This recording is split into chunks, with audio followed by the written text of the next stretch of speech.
una tragedia estremeció al país. Una niña fue violada, estrangulada y quemada en un barrio de la ciudad de Tunja, en Boyacá. Esto me recuerda a un caso que conocí y viví hace años, el de Pedro Alonso López.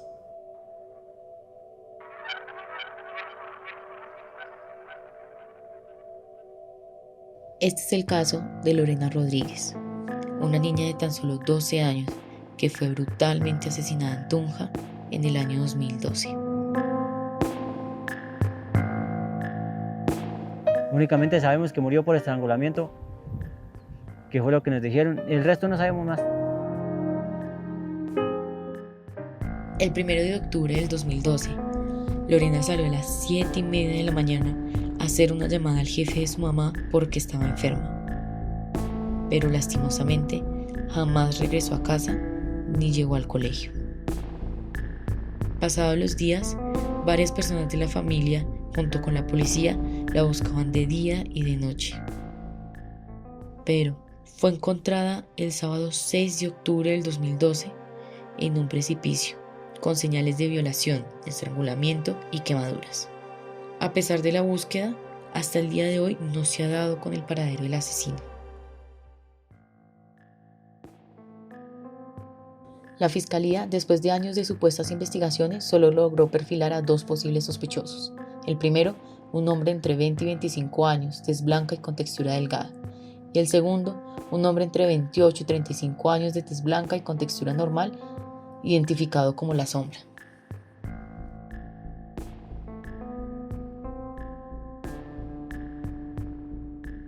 Cuando yo lo veo una persona que básicamente es un pedófilo, psicópata y sádico sexual.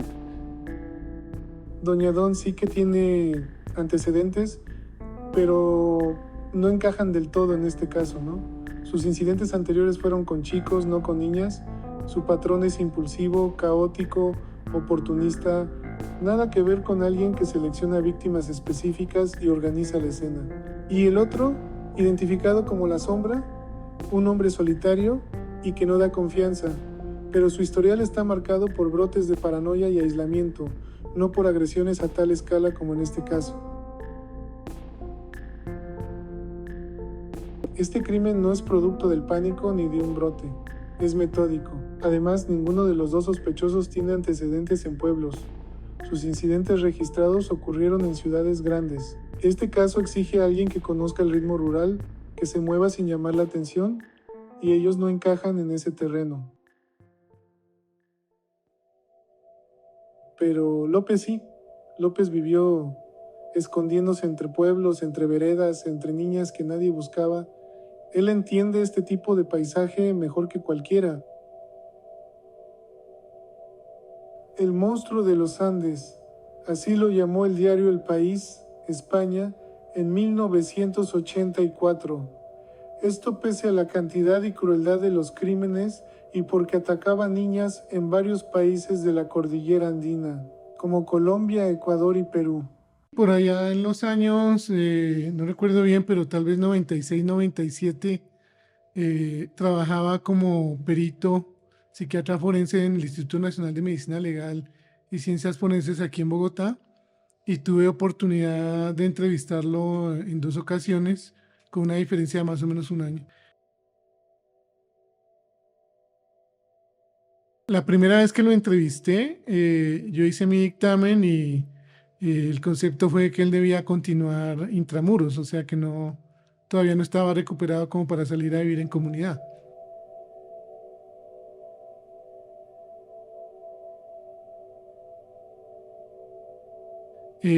La segunda vez que lo vi como un año después, cuando él llegó allá, de entrada llegó como más intimidante y casi que antes de saludarlo me dijo: doctor, usted me dejó preso un año más en la cárcel y yo no he podido gozar de mi libertad, y yo sé que usted tiene 2 hijos, sé dónde vive, sé con quién está casado, en qué barrio vive, y pues pilas, ¿no? Algo así. Entonces pues yo me sentí amenazado, obviamente, ¿no?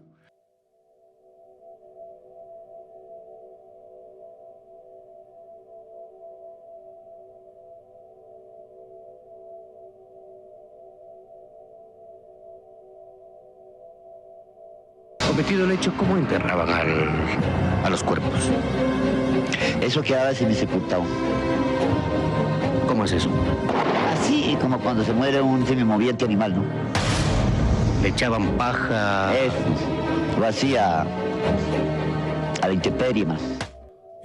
Hacía, digamos, como una investigación de sus probables víctimas. Digamos, así como uno perfila criminales, los psicópatas perfilan a sus víctimas. Entonces tienen ya como qué características de la víctima quieren y pues empiezan a buscar como con un radar a ver a cuál ubican. ¿No cree usted que aún hay muchas dudas de si realmente se puede vincular a Alonso López con el asesinato de Lorena? El señor López nunca incineró ni intentó desmembrar a alguna de sus víctimas. Su forma de actuar o dejarlas muertas no era precisamente esa. ¿Incineramiento? Eso no descarta nada. Al contrario, López sabía que lo buscaban, sabía cómo trabajaba la fiscalía. Todo encaja.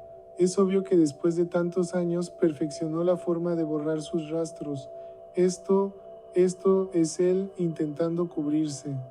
Yo lo sé, lo conozco. Casi todos los homicidios fueron con niñas de 8 a menos de 13 años.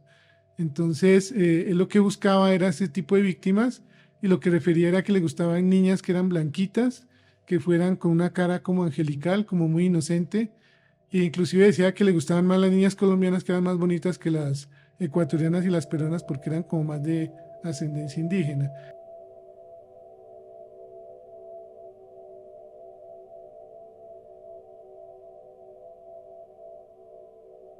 Por ejemplo, él cometía los abusos con las niñas y decía que les quitaba la vida porque quería evitar que sufrieran pues una vida tan miserable como la que podían estar viviendo, pues están en la calle con una madre descuidada, entonces pues él les hacía el favor de quitarles la vida.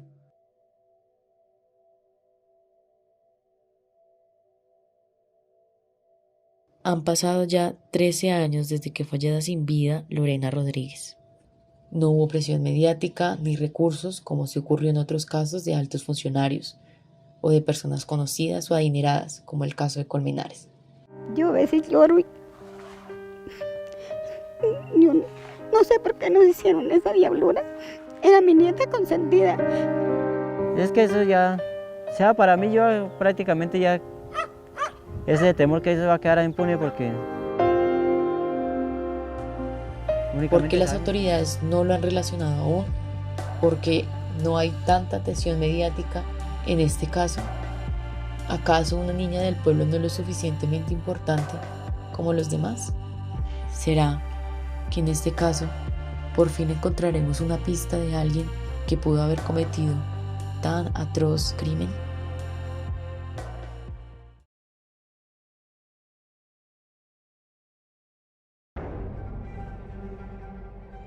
En Colombia cada año se reportan de 15.000 a 20.000 menores de edad víctimas de violencia sexual, de los cuales 500 a 600 son asesinados.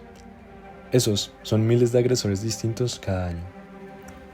Teniendo esto en cuenta, es poco probable que el responsable de la muerte de Andrea haya sido el monstruo de los Andes. Hay muchos otros monstruos sueltos en el mundo. Pese a todo, no podemos descartar la teoría del psicólogo forense Franklin Escobar, pues a día de hoy no se sabe quién fue el responsable del asesinato de Andrea.